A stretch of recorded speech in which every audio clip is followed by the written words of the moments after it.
majestic. But I wanted to watch The Arcane though. I don't know why my algorithm of Netflix doesn't really show me The Arcane because that looks so cool. Yeah. That looks so great. Should we put it on our watch list? Yeah, we should. Okay, now The Weeknd has revealed the release date for his highly anticipated new album, Hurry Up Tomorrow, set to drop on January the 24th next year, 2025. Yes, to celebrate the release, the singer will perform a one-night-only live stadium show at the iconic Rose Bowl Stadium in Pasadena, California.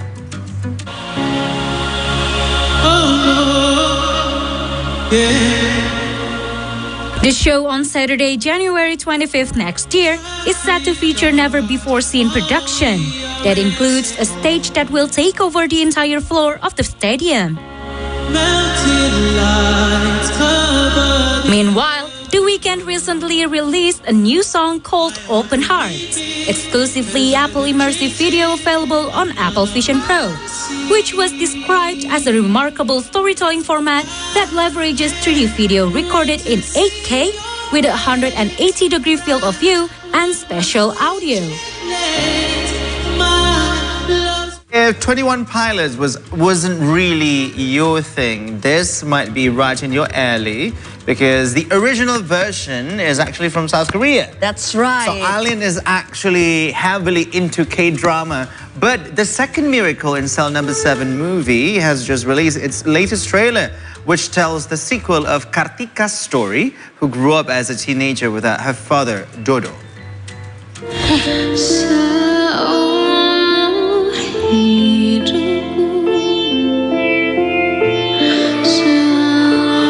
The second Miracle in Cell No. 7 movie has just released its latest trailer. It follows Kartika, played by Graciela Abigail, who must take her path to adulthood without the presence of her father, Dodo, played by Finoge Bastian.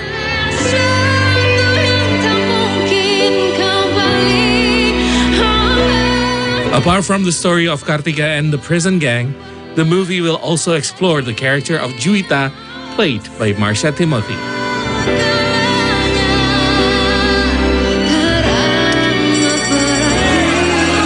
The first movie, which was adapted from the South Korean movie of the same name, recorded 5.86 million viewers in September 2022 and became the sixth highest grossing Indonesian movie of all time.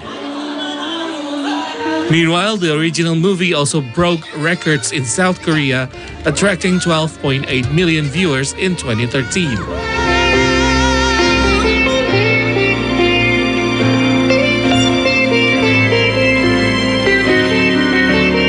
Second Miracle in Cell No. 7 movie is set to hit theaters on Christmas Day, December 25th, 2024. Bapak, Ibu, jangan tinggalin Nika.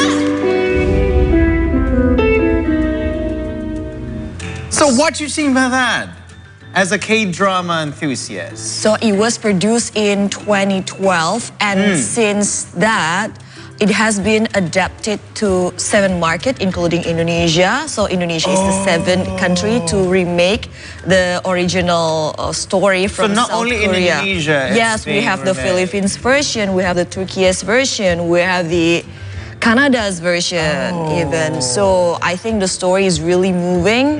It has like comedic twist to it, but also the ending is very sad. It is very touching. I cried a lot when I watched Miracle in Cell No. 7. Cell No. 7, the Indonesian version. But I don't think like other countries would make sequel to this. I think maybe we can say like this is the first country that make the sequel out of this. Let's see if it's any good, and let's see if this would also quench your longing for some tearjerker movie. But let's take a break. But when we return, we will have our first talk show of the day to discuss Indonesian foreign policy under the Prabowo administration. Stay tuned for that.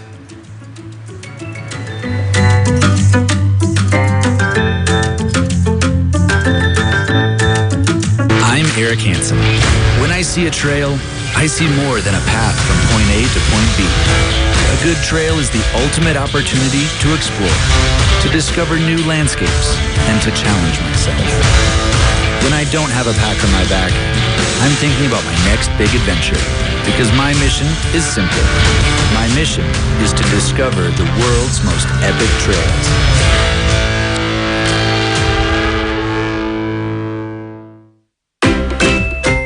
House of Blessing adalah rumah berkat. Jadi harapannya kita bisa menjadi berkat untuk dogi-dogi yang terlantar ini. Kita berikan second chance ini. Wadah di mana kami bisa memayungi atau memberikan keadilan bagi hewan-hewan ini. Di mana kesejahteraan kehidupan mereka ini bisa terjadi.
Hai teman-teman, semoga nggak bosen ya kita mempelajari seni peran.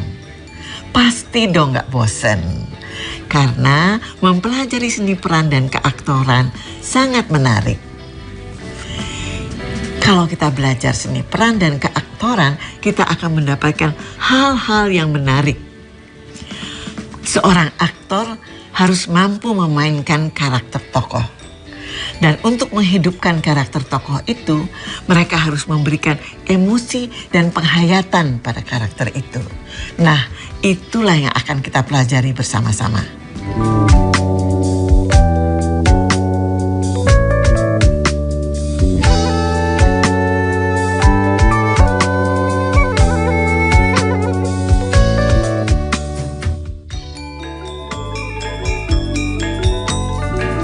Pemeranan atau acting adalah kegiatan menyampaikan cerita dengan cara atau melalui pemeranan, memerankan tokoh-tokoh dalam cerita itu. Nah, ada konvensi dalam penulisan lakon, penulisan drama, naskah drama tentang tokoh-tokoh itu. Biasanya dalam drama ada, bukan biasanya, selalu ada tokoh protagonis dan antagonis. Protagonis itu adalah tokoh utama dalam cerita. Dialah yang menghendaki sesuatu dengan sangat yang penuh hasrat, sangat menginginkan sesuatu karena dorongan-dorongan tertentu. Karena dia terpepet oleh sesuatu keadaan sehingga mau tidak mau menginginkan sesuatu itu. Itu protagonis. Protagonis, dia tokoh utama.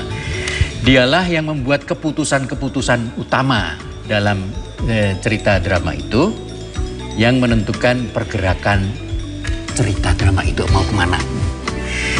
Lalu ada tokoh antagonis. Antagonis adalah tokoh yang dihadirkan sebagai musuh utama, lawan utama, seteru utama si protagonis. Kalau si protagonis ingin sana, antagonis ingin kesini menentangnya. Nah, sama dengan protagonis yang mempunyai alasan kuat untuk ingin ke sana, antagonis ini pun punya alasan kuat, bukan iseng, untuk menghalangi cita-cita atau kehendak si protagonis, si tokoh utama, ya. Lalu teman-teman, tidak selalu, tapi seringkali ada tokoh ketiga yang namanya tritagonis. Dia ini bisa ada beberapa kemungkinan. Dia bisa menjadi penengah antara konflik, ini kata penting, pertentangan antara protagonis dan antagonis itu, dia menjadi penengah. Tapi tidak jarang juga tritagonis itu diletakkan sebagai pertama kali dia memihak A, protagonis, tapi di akhir atau menjelang akhir dia memihak antagonis atau sebaliknya. Jadi tritagonis itu tokoh nomor 3 pentingnya. Nomor pertama penting itu protagonis, nomor 2 penting itu antagonis, ketiga penting itu tritagonis. Kemudian dalam cerita itu ada tokoh-tokoh lain juga, tokoh-tokoh pendukung. Antagonis itu kan adalah tokoh-tokoh yang memang antisosial lah ya, tidak baik, suka egois, terus ya gitulah, yang jahat gitu kan. Nah itu terus kalau protagonis kan kebalikannya dengan sendirinya.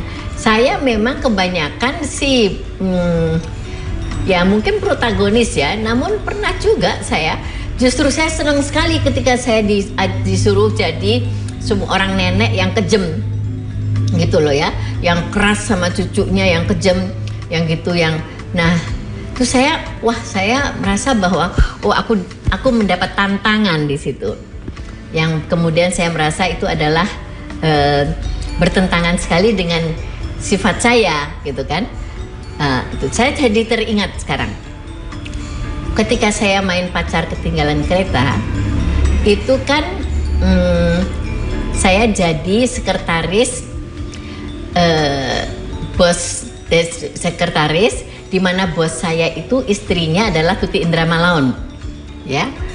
Terus Tuti Indra Malaun tuh cemburu sekali sama saya, gitu kan? Karena memang kayaknya ada apa-apa nih antara suaminya sama si sekretaris ini, walaupun tidak semuanya tuh serba kelabu. Nah, saya tanya sama Mbak Tuti, almarhum ya. Mbak Tuti pernah nggak sih cemburu sama orang? Enggak. Dia nggak pernah cemburu. Memang dia nggak perlu pernah cemburu. Semua orang jatuh cinta sama dia, ya kan? Mau gimana? Coba. Dia nggak perlu cemburu sama orang. Nah makanya saya tanya begitu saya bilang, tapi kok dia bisa ya memerankan istri yang cemburu gitu? Dan dia memerankannya dengan baik dan dapat Piala Citra juga kan dia di sana. Begitu. Nah, seorang aktor harus bisa lepas dari karakter pribadinya seperti itu. Siapapun juga dia. Misalnya dia seorang yang baik, maksudnya orang pengasih dan penyayang, tapi ketika dia harus menjadi tokoh yang antagonis ya dia harus bisa lepas dari karakternya dia sebagai sang pengasih dan penyayang itu gitu.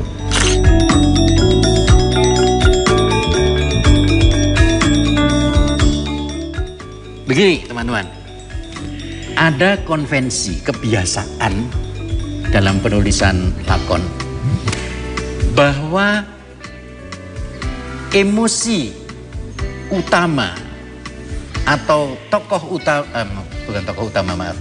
atau watak utama protagonis dan antagonis itu kontras, berbeda. Dan perbedaan itu secara lahiriah, ada konvensinya begitu, langsung kelihatan dari tampang si protagonis maupun tampang si antagonis. Langsung kelihatan mukanya, raut mukanya, ekspresi mukanya, cara dia mengangkat wajahnya, lalu juga busana atau pakaiannya, sorot matanya ya. Itu ada konvensi, itu langsung kelihatan. Emosinya juga berbeda, jenis emosinya juga berbeda. Karena jenis emosinya berbeda, nah ini ya tuntutan untuk teman-teman sebagai aktor. Jenis emosinya berbeda, emosi protagonis, emosi antagonis.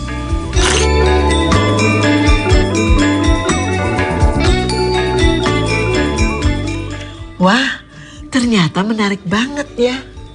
Makanya terus simak penjelasan-penjelasan yang menarik itu.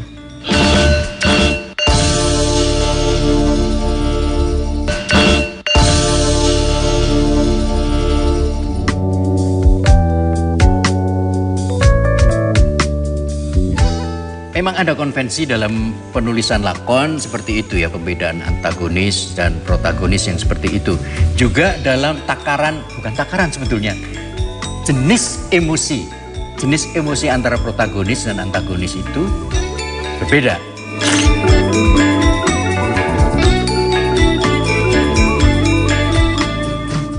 Saya akan menggunakan satu kalimat pendek. Dengan emosi dan cara pengucapan protagonis menurut konvensi. Kamu pikir kamu siapa bisa mengakhiri ini semua? Itu konvensi penulisan dan pelakonan, pengaktingan sosok protagonis. Sedangkan kalau dialog yang sama itu diucapkan oleh seorang antagonis, kira-kira saja akan seperti ini bunyinya. Kamu pikir kamu siapa bisa mengakhiri ini semua? Nah, seperti itu. Jadi teman-teman, ini sekaligus menjadi contoh bagaimana kita mengelola emosi, menggunakan emosi kita untuk menghayati emosi tokoh menurut tipe tokohnya dalam lakon ya, protagonis, antagonis, lalu ada tetragonis itu. Nah, seperti itu. Jadi teman-teman, sebenarnya dalam acting dan dalam penulisan lakon, sebenarnya mulai dari penulisan lakon itu ada konvensi-konvensi tertentu yang ya kita ikuti. Mungkin pada suatu saat kita tidak mengikutinya, membuat konvensi baru, tapi kalau kita lagi belajar, baiknya kita ikuti dulu. Sekarang gini, orang psikopat itu bisa sangat manis sekali, ya kan gitu. Manis, semanis, lebih manis dari madu. Tetapi dia bisa bunuh. Diam-diam ngejubles dari belakang atau dari samping.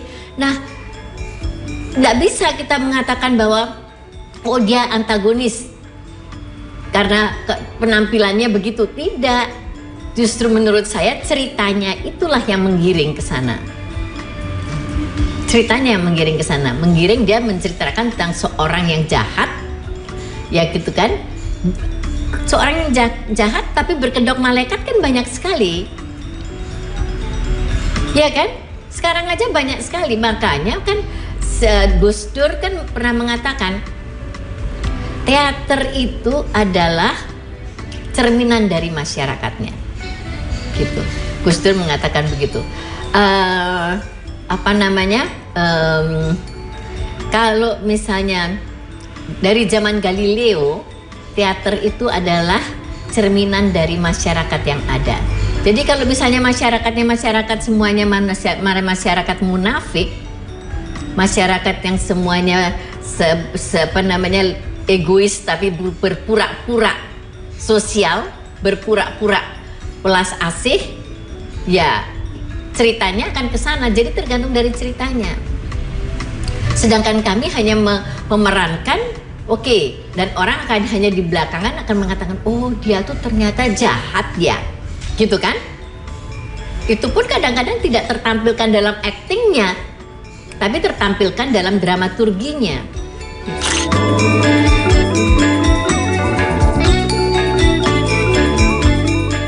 Semakin menarik ya teman-teman.